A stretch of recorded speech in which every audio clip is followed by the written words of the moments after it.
Olá, tudo bem? Está no ar mais um Universiência, o primeiro programa brasileiro de TV aberta e internet, produzido por meio da colaboração entre as universidades e TVs públicas nordestinas. Aqui, a gente pode acompanhar a ciência produzida no Nordeste brasileiro. Vamos conferir os destaques de hoje? Universidade Estadual da Paraíba localiza antigas habitações dos índios tupis.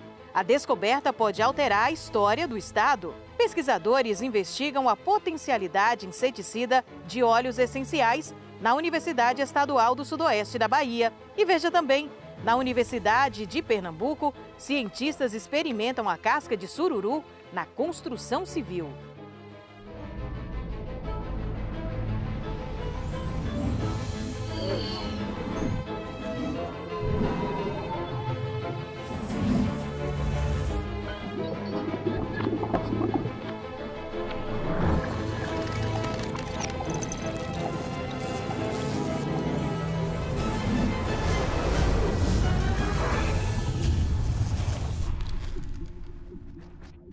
E a gente começa o Universiência com esta descoberta intrigante.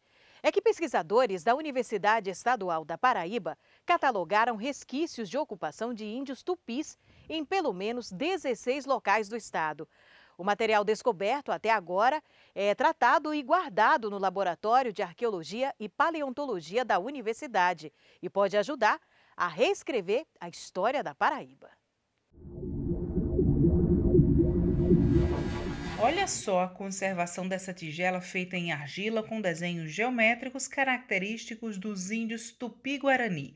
Ela estava enterrada a cerca de 1,5 metro de profundidade e é uma das peças encontradas pela equipe de historiadores da pesquisa sobre índios Tupi no interior da Paraíba. As escavações vêm sendo feitas há mais de 2 anos e o que eles encontraram no sítio Moconha, em Serra Grande, a cerca de 450 quilômetros da capital João Pessoa, mostram novas possibilidades sobre a história da Paraíba. Até então, acreditava-se que no que hoje é o estado da Paraíba, nós tínhamos 2 grandes grupos indígenas, Tupi, que habitava basicamente a área do litoral, mas claro que nós temos evidências também do povo Tupi nessa região do Brejo da Paraíba. E no interior, nesses sertões propriamente dito, a gente acreditava que havia os tapuias, representados pelos cariris e pelos taraidius. Com as novas descobertas, descobertas extras de 2 anos para cá, 2 anos e meio aproximadamente, nós começamos a identificar a presença tupi nessa região do sertão propriamente dito. Só para vocês terem uma ideia, hoje nós já temos 19 sítios arqueológicos tupi nesse interiorzão, nesse sertãozão. Isso vai fazer com que, ou já está fazendo com que, a gente repense um pouco do processo de ocupação pretérita do que hoje é o estado da Paraíba. Porque antes a gente acreditava tupi no litoral, tapuias no sertão. E agora, a gente com essas novas pesquisas, agora a gente tem a presença tupi também no sertão. Então isso vai fazer com que a gente repense, o processo de ocupação pré-histórica de nossa região, basicamente do nosso estado. Os pesquisadores conseguiram vários artefatos que dizem muito sobre as características dos povos indígenas que habitaram também o sertão paraibano. Temos encontrado urnas funerárias, em boa quantidade, e nós temos encontrado alguns enfeites corporais, a exemplo de tambetais, tanto tambetá, nós temos um tambetá de amazonita e foi evidenciado também um outro tambetá de mármore. Nós temos encontrado os ossos humanos, claro, em algumas urnas funerárias. Claro que esses ossos eles são bastante friáveis e tal, e aí todo esse material vai passar por um rigor processo de higienização, de colagem, de tombamento e depois guarda em nossa reserva técnica. Temos encontrado também bastante tigelas de usos diversos desses grupos humanos. E em algumas dessas tigelas e até em urnas funerárias, e aí vem um ponto que tem chamado a atenção de pesquisadores do Brasil, são os desenhos, os motivos geométricos da pintura tupi. guarani. Quando as peças chegam aqui no laboratório, provenientes das pesquisas do professor Juvandi, inicialmente a gente tem cuidado com cada uma delas, principalmente por conta da condição que elas se encontram, né? Como são achados de muitos anos, muitas delas se encontram em certa parte fragmentadas, frágeis, devido à ação do tempo. Então a primeira coisa que a gente tem com elas é o cuidado no seu manejo. Então a gente utiliza luvas para ter contato com essas peças, não pegando ela de qualquer forma. Também, quando nós vamos para a higienização, a gente tem um certo cuidado ao pegar essas peças para higienizar, sempre fazendo essa higienização com pincéis, de maneira com que essas peças elas não venham ser feridas, né, por conta da sua fragilidade. E também na questão do seu tombamento. Também a gente observa um grande cuidado com elas para que elas não venham sofrer nenhum dano. Esse material que tem nos chegado nos proporciona entender um pouco o modus vivendi desse grupo humano, né? Especialmente falando dos tupis. Tá? Algumas pessoas têm perguntado o seguinte, e com relação ao período que esse grupo chegou no sertão da Paraíba, né? Ainda é muito cedo, né, para a gente obter algumas conclusões com relação a isso aí. Porque a gente só vai ter, de fato, certeza, né, quando é que eles chegaram e por que chegaram naquela região, quando a gente conseguir obter pelo menos uma datação do carbono 14, que está bem pertinho, né, da gente conseguir isso aí. Mas nós acreditamos, tá, que isso, claro, ainda é prematuro, mas nós acreditamos que esses grupos humanos, eles habitaram nesse sertãozão aí entre 400 e 600 anos antes do momento presente. A gente acredita, portanto, na época do contato, né, na época em que os portugueses e espanhóis chegaram por aqui, esses grupos já viviam nessa região do sertão. Um fato que nós temos notado bem interessante, né, que está ligado inclusive ao cotidiano deles, é a área que eles habitavam. Geralmente, né, são áreas abrejadas, mesmo, né, no sertão, na região de semiaridez, mas nós temos áreas abrejadas, né? Aquelas áreas, né, de uma altitude mais elevada, o que a gente já pode, né, meio que afirmar que essa questão da altitude favorecia ao grupo tupi um melhor desenvolvimento humano. Além do professor Juvandi, o grupo conta com 12 pesquisadores, entre a equipe de escavação e a parte que atua dentro do Laboratório de Arqueologia e Paleontologia da UEPB, o único no estado. Karen Moraes cursa o 8º período da graduação. Ela é bolsista do projeto e está contribuindo com a história da Paraíba. Enquanto historiadora, né, a gente aprende que a história está sempre em transformação, ela nunca é fixa, né? E é muito curioso que na escola eu aprendi que os tupis estavam em uma região e os chapuias estavam em outra, era uma informação comum a todos, né? E ao participar desse projeto, nós vimos que a história é muito mais abrangente, né? Não houve essa divisão. É uma pesquisa de grande importância, porque nós estamos lidando com peças, com documentos que podem mudar completamente, né, o rumo da pré-história paraibana. Os trabalhos continuam e todo o estudo dos pesquisadores da UEPB está regulamentado pelo Instituto do Patrimônio Histórico e Artístico Nacional, o IPHAN. O material coletado deve ser datado através do método Carbono 14, nos Estados Unidos. Uma descoberta interessante do estado da Paraíba sobre a nossa história indígena. E daqui a pouco, os cientistas da Universidade Estadual do Sudoeste da Bahia estudam o potencial inseticida de óleos essenciais. É depois do intervalo. Fique com a gente.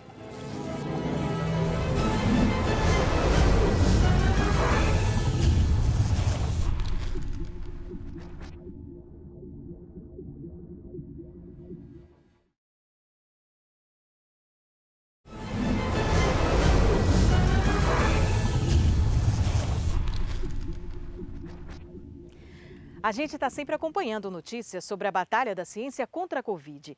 Mas a verdade é que os pesquisadores não param em suas diversas atuações e estão atentos aos desafios a serem vencidos. A exemplo do combate ao Aedes aegypti. Cientistas da Universidade Estadual do Sudoeste da Bahia investigam inseticidas alternativos. É que os chamados inseticidas convencionais são em sua maioria sintéticos. E um dos principais problemas é que o uso destes produtos em larga escala contribui para o desenvolvimento de insetos mais resistentes, tornando a eficácia dos inseticidas sintéticos baixa ou nula. Vamos entender como está sendo feita essa pesquisa?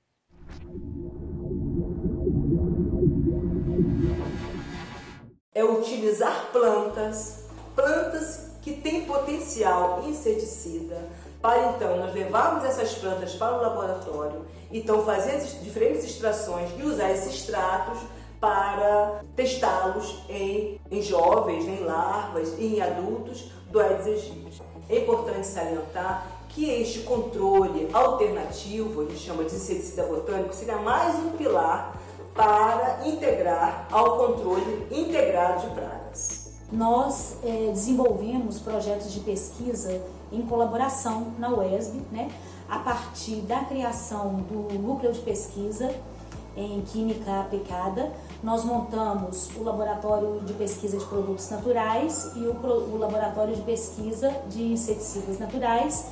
Trabalhamos então com espécies vegetais, aqui do semiárido baiano, espécies que foram escolhidas a partir de um levantamento etnobotânico que nós fizemos na região de Contendas do Sincorá, logo quando nós iniciamos as pesquisas.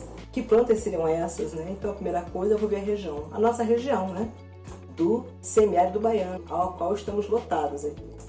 E aí seriam plantas exóticas, seriam plantas nativas, e aí decidimos trabalhar com ambas, um sonho de trabalhar com extração de plantas, objetivando ver a avaliação inseticida. Então, para as plantas nativas, que seria o local? Pensamos então numa região que chama Contenda de Sincorá, onde existe uma flona, Floresta Nacional Contenda de Sincorá, e na proximidade nós fizemos um levantamento etnobotânico. Então, a partir desse levantamento, que nós inclusive publicamos um trabalho, nós então vimos algumas plantas que eram plantas que não eram estudadas e começamos então a extração dessas plantas. E aí então iniciamos o nosso trabalho com avaliação inseticida. Essas pesquisas elas foram iniciadas com a professora Sandra Lúcia, da Cunha e Silva, e a atividade inseticida dessas plantas medicinais foi uma proposta dela logo quando eu cheguei na UESB, para que a gente montasse esses laboratórios então de investigação. Bem, essas espécies vegetais que nós trabalhamos, inicialmente, espécies endêmicas aqui do semiárido baiano, como são espécies encontradas em unidades de conservação, nós temos uma certa dificuldade de coletar essas espécies por questões de logística, porque é uma região um pouco afastada da universidade, que nós estamos lotados no campo de Itapetinga, e por isso atualmente nós temos trabalhado principalmente espécies que já são utilizadas pela população. São utilizadas como condimentos, utilizadas como cosméticos. Atualmente nós temos trabalhado com espécies aromáticas, que são alecrim, hortelã, manjericão, orégano, tomilho, e essas espécies já existem na literatura muitas pesquisas realizadas sobre elas, tanto para atividade inseticida quanto para outros tipos de atividades biológicas, e o que a gente faz aqui no laboratório é extrair os óleos essenciais dessas espécies e preparar produtos a partir desses óleos essenciais que tenham atividade inseticida, repelente, antibacteriana e outros tipos de atividade biológica. Então aqui é o espaço do Laboratório de Pesquisa de Produtos Naturais, onde nós realizamos as nossas pesquisas, E para desenvolver pesquisa científica é necessário que nós tenhamos recursos financeiros.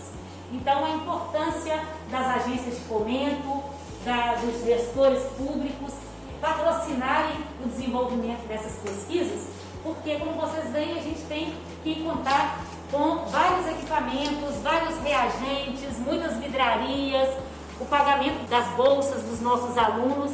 Então, realizar pesquisa é uma coisa muito cara e que é importante que os países se atentem para isso, porque as nossas pesquisas também podem gerar desenvolvimento científico, tecnológico, levar a formação de novos pesquisadores e fazer com que a gente seja um país soberano e economicamente desenvolvido.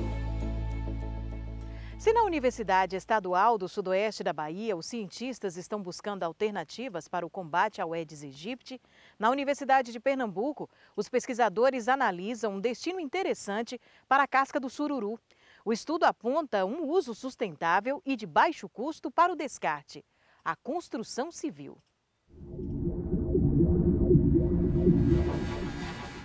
Já imaginou transformar a casca do sururu em material de construção? Isso é um projeto, na verdade, é um estudo que está sendo feito por um grupo de estudiosos, de pesquisadores da Universidade de Pernambuco. A Universidade de Pernambuco vem investindo muito para que os pesquisadores da universidade possam estar em contato com a sociedade e as empresas para resolver os problemas dela. Então, desde 2007, quando o programa de pós-graduação em Engenharia Civil foi criado, junto com ele, vários grupos de pesquisa foram também consolidados, e entre eles o DES, o Grupo de Desenvolvimento Seguro e Sustentável. E a gente sempre fez o esforço de estar em comunicação, por exemplo, com as secretarias. E a Secretaria do Meio Ambiente e Sustentabilidade de Recife, na época, em 2017, entrou em contato com a gente para falar sobre o problema dos resíduos produzidos na Ilha de Deus. E aí é uma comunidade pesqueira que sobrevive da venda do sururu, principalmente, e 80% do que vem do sururu se transforma em resíduos, que poluem o local. Então, diante dessa problemática do descarte dos resíduos na Ilha de Deus, em paralelo, outro problema, que é o uso abundante de recursos naturais na construção civil, surgiu a ideia de utilizar esse material como parte de agregado em materiais cimentícios. Então, nós fizemos, como substituição parcial da areia, nós fizemos a coleta das conchas na Ilha de Deus, passamos por um processo de triagem para tirar as impurezas, resto de lixo, lavagem. A gente secou na estufa, passou por um processo de trituração, depois um processo de peneiramento para retirar o excesso de finos. E então a gente ficou com um material muito semelhante à areia.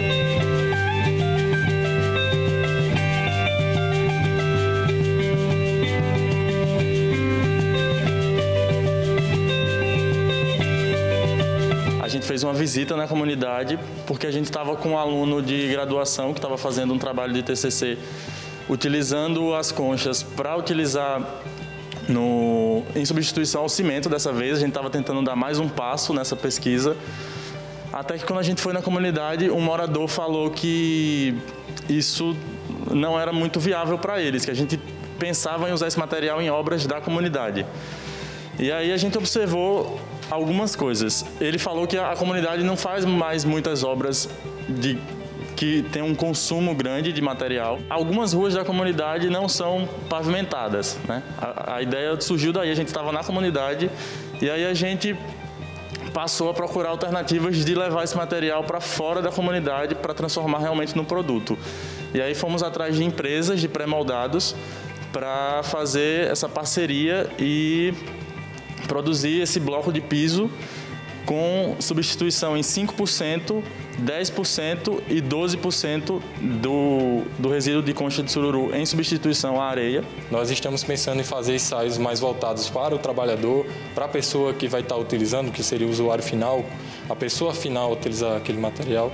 E a ideia é justamente essa, propor ensaios diferentes dos já normatizados, propostos por Nilo, utilizar a questão da durabilidade, ensaio de resistência, mas já voltado para quem vai manusear, para quem vai utilizar.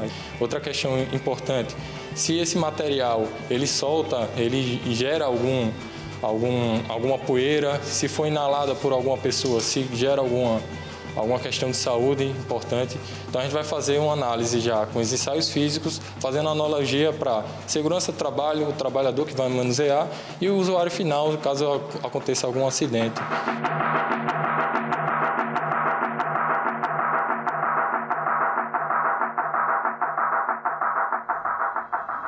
E assim seguem as universidades nordestinas em busca de alternativas sustentáveis para a construção civil. E veja daqui a pouco, história do São João dos povos indígenas. Depois do intervalo, a gente volta já já.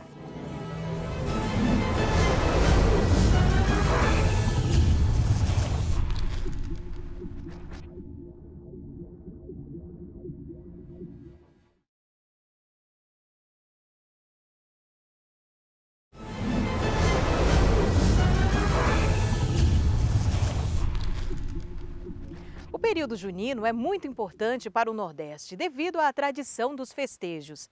Mas diferente do que muita gente pensa, foi a mistura de culturas e etnias que construiu essa festa linda do jeito que acontece até hoje. E muitos dos costumes dos festejos juninos vieram da cultura indígena, como o pesquisador da Universidade Estadual de Santa Cruz, no sul da Bahia, explica pra gente.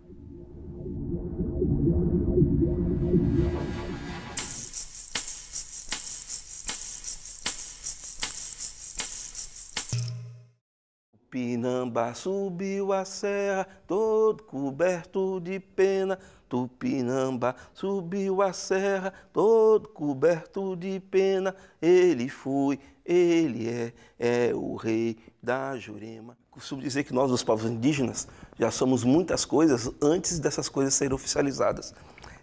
Todo mundo sabe que em março, que o pessoal chama de São José, né? Faz a plantação e se colhe no São João. Por que no São João? A história conta que Maria vai visitar Isabel, a prima dela, e Isabel anuncia a Maria que está grávida, a grávida de um menino, né? Que ela vai dar o nome de João. Maria diz, voltando para a aldeia dela: minha prima, acenda uma fogueira na porta da sua casa quando o seu filho João nascer. E aí vem a tradição da fogueira. Olha que interessante, depois de 6 meses nasce Cristo, que é o outro solstício, que para nós é o solstício de verão, né? E aí eu acredito que esse cristianismo primitivo, quando vem para cá pelos jesuítas, essas datas batem e ficam referendadas uma na outra, né? Então aí provavelmente com essa junção de uma festa que já existia aqui dos povos tradicionais, que é a festa do solstício de inverno, e com a junção da cristandade, surge aí a festa junina. Essa época é a época do solstício, é a mudança do eixo da Terra em relação ao Sol, que no nosso caso, solstício de inverno, noites longas, dias curtos. Então, antes da vinda dos portugueses, dos jesuítas, né, das missões religiosas, nós já comemorávamos essa festa como uma festa da fartura, da abundância, né, dançando em torno da fogueira, balançando o maracá, tocando nossos tambores e fazendo os festejos todos. A tradição de brincar em torno da fogueira, comer batata feita na fogueira, a mandioca feita na fogueira, o aipim feito na fogueira, o quentão, o licorzinho de genipapo, paçoca, amendoim, milho, tudo isso é da cultura indígena. São comidas do povo indígena. Eu costumo dizer que a maioria das pessoas viram índios no São João. O índio, ele dança, como o povo negro também dança, pisando na terra, né, no chão. E o forró, por isso que é forró pé de serra, né? Ele arrasta sandália, é a referência da terra. A gente saiu plantando milho, agora é recolher o milho e é muita comilança, né? É assar o milho na fogueira, né? Que é fazer a brincadeira, é fazer o poranci, é contar a história na roda do fogo, na roda da fogueira. Esse é um momento que nós, povos indígenas, fortalecemos mais nossos espíritos mesmo, né? É um tempo de fortalecimento interno e de muita alegria. Por isso que eu acho que seria, tenho certeza, né? Seria importante sempre ter esse resgate, né? É um contínuo processo de apagar a presença indígena na cultura brasileira. Muita gente fala assim: ô professor Cazé, a presença da cultura negra e da história negra na cultura brasileira eu consigo achar. O carnaval, o samba e a capoeira, de vez em quando só fica nisso também, que é um erro, né? São muitas outras coisas também. A presença portuguesa também, a língua. E por que a gente não acha a cultura indígena? Na minha leitura, é proposital, né? Nós temos um direito originário ao território. Nós, os índios, não éramos donos do território. Nós somos a própria terra. Esse direito é um direito congênito originário. Então, nós temos um direito que precede o direito à propriedade privada e o direito ao Estado. O nosso direito é originário, né? Conforme eu disse, nós temos essa cor porque nós somos a terra.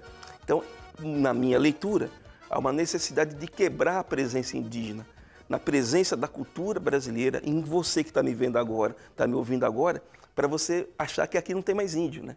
E tem. Tava no meio da mata, tava no meio da mata, pra quem mandou me chamar, pra quem mandou me chamar. Eu vim foi beber giroba, eu vim foi beber giroba, balançar meu maracá, balançar meu maracá, reia, reia, reia, reia. Bom, o programa de hoje fica por aqui. Na próxima semana temos um novo encontro marcado para continuar conhecendo as pesquisas desenvolvidas no Nordeste brasileiro. Muito obrigada pela companhia e até lá!